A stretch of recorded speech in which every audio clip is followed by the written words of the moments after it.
All right, welcome back to Web3. So today we're stacked. Of course, it's myself, Jimmy Mondel. Of course, joined by Jane, V. Herman, and Fox the Ferocious. Say hi, Fox.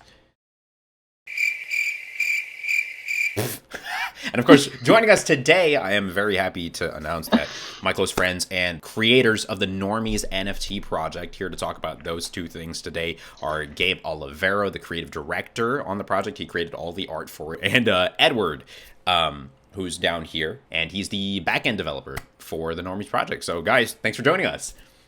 Thanks for having us, Jimmy. It's nice to finally get on the show. I'm pretty sure Edward's happy to be here, even though he's not talking. Yeah, Edward, say Oh something. yeah, it's definitely cool to be here. So nice to meet you guys. And I think before we even get started, I know that you're not showing your face, Edward. So I'd love you to tell us why you're not showing your face.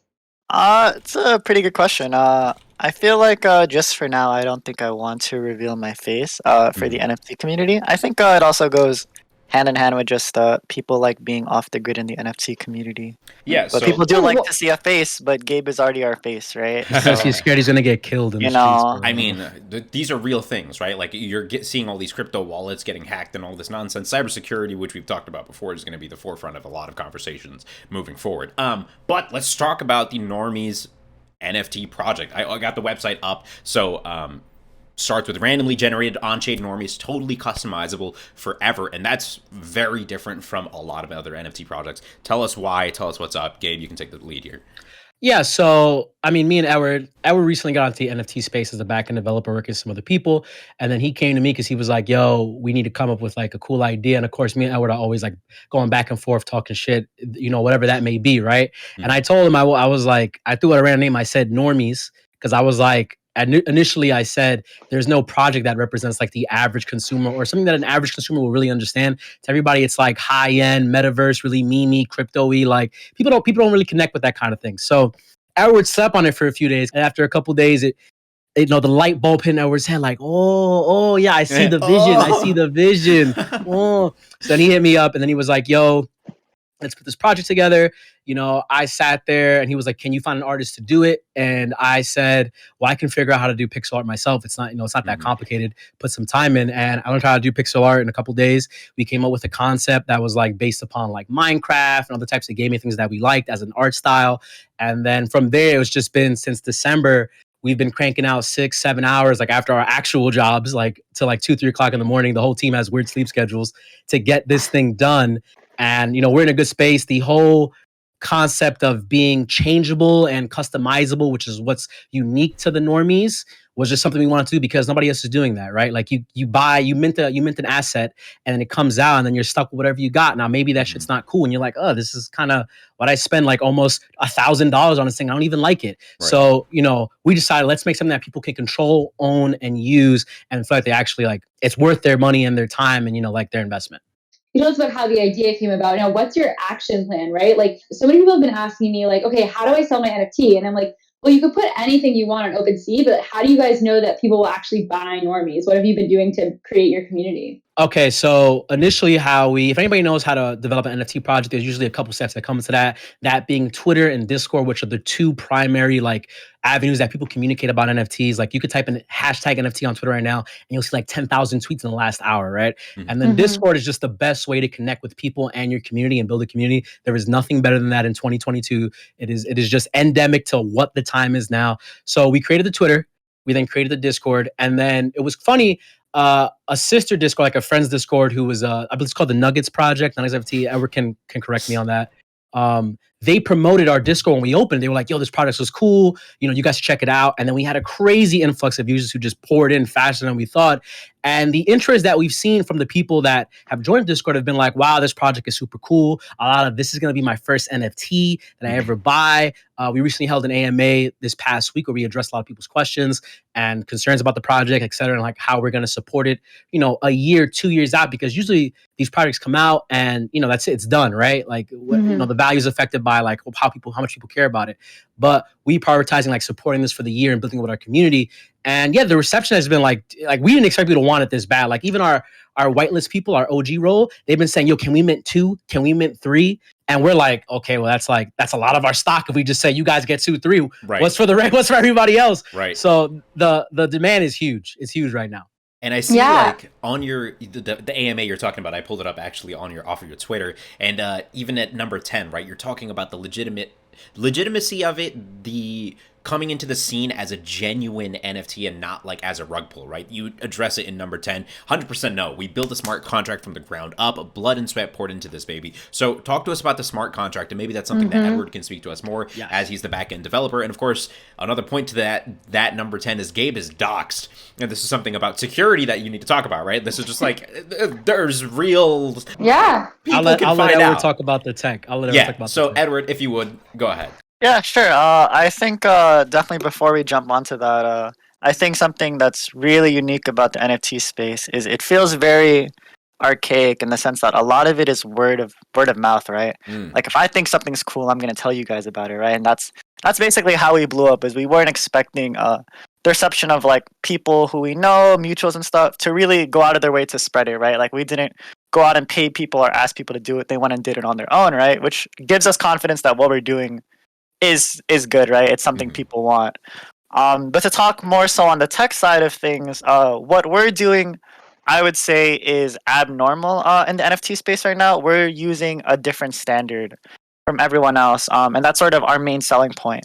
Outside of just the art being cool and the art being on chain, which we can get to later, is that we're also like a technology heavy project in the sense of the customization. So like Gabe mentioned, this isn't something that no other project has done before.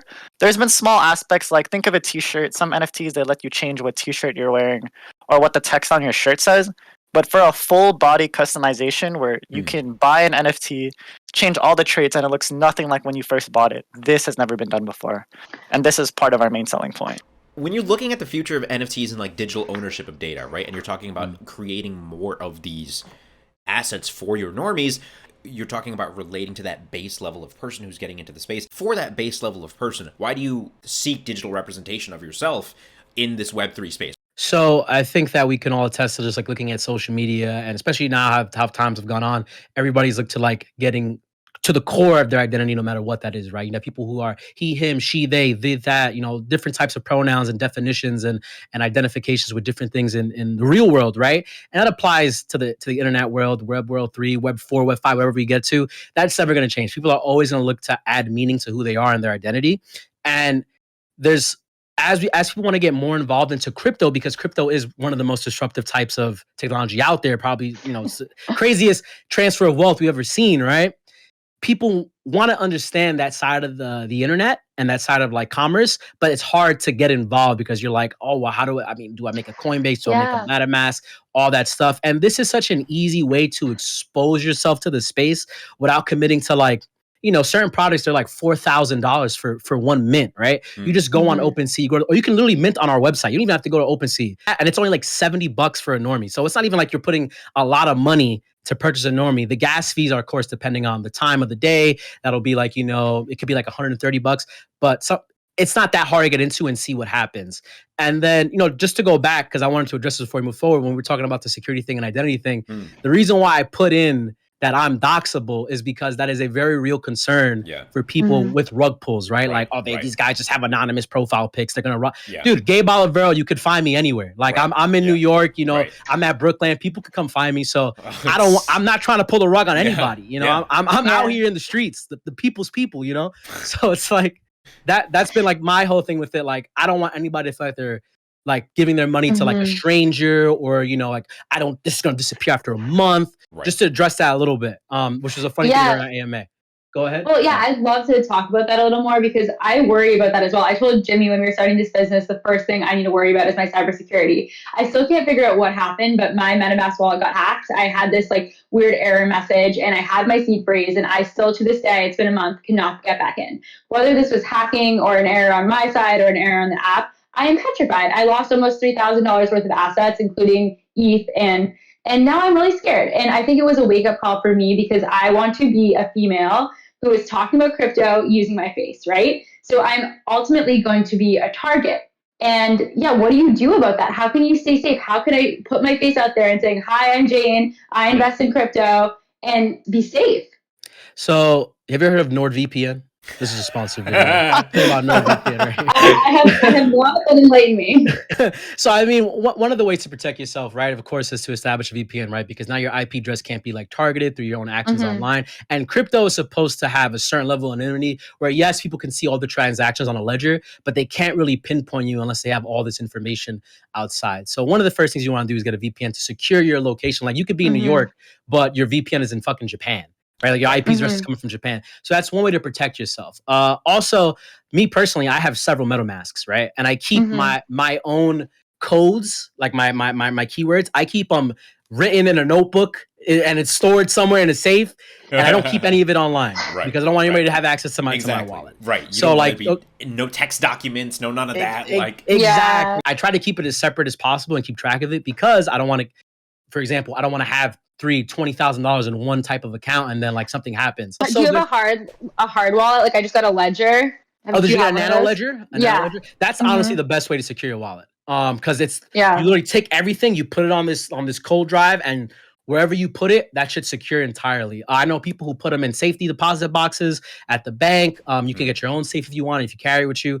But that is the most secure way to that I know of to store your actual assets offline, because at the end of the day, people, it's everything's almost at risk. To be very clear, this is not a bank. If you lose your passwords, you cannot call Bank of America and ask them to reset your password. Right. If you lose your MetaMask code, literally no one can help you. That is what it means to own your own data. I want to say that loud and clear on the show because a lot of my friends are like, oh, like you're talking about this stuff. It's not that hard. It's not that scary. I'm like, no, this stuff is terrifying. You could lose everything. There are stories about billionaires that lose their entire fortune overnight. This stuff is attainable. You should get involved, but learn your stuff. Do not just download a MetaMask wallet and write your password in your notes and then just forget about it. You cannot do that. And I would not advise anyone listening to go ahead and do that. Please do your research. DM me directly. I love talking about this stuff and I'll help you set it up. But you got it. Safety first, people. I keep the important information locked in this box. Bruh, why would you show us? Why would you know what to look for? This is the dummy box, though. You don't have several of these boxes. The other one's buried in the field. At the end of the day, right, get into the space in a smart way. Engage in projects that make you happy, that make sense for you, that give you what you want, because that's what we're moving towards. Everything's going to be customizable, and it's all a digital representation of yourself. But yeah, do your research, be safe, and of course, once again, it's been a pleasure to have you guys on. Gabe, Edward, thank you so much for joining us. Do you have any parting words for our ladies and gentlemen and anyone else in between in the chat? Follow Normies, the Normies on Twitter. Join the Normies Discord, discord.gg/Normies. Normies.app, that's all the stuff, and that's it. That's all I got. Maybe I got something else. That's it. That's everything. That's all, folks.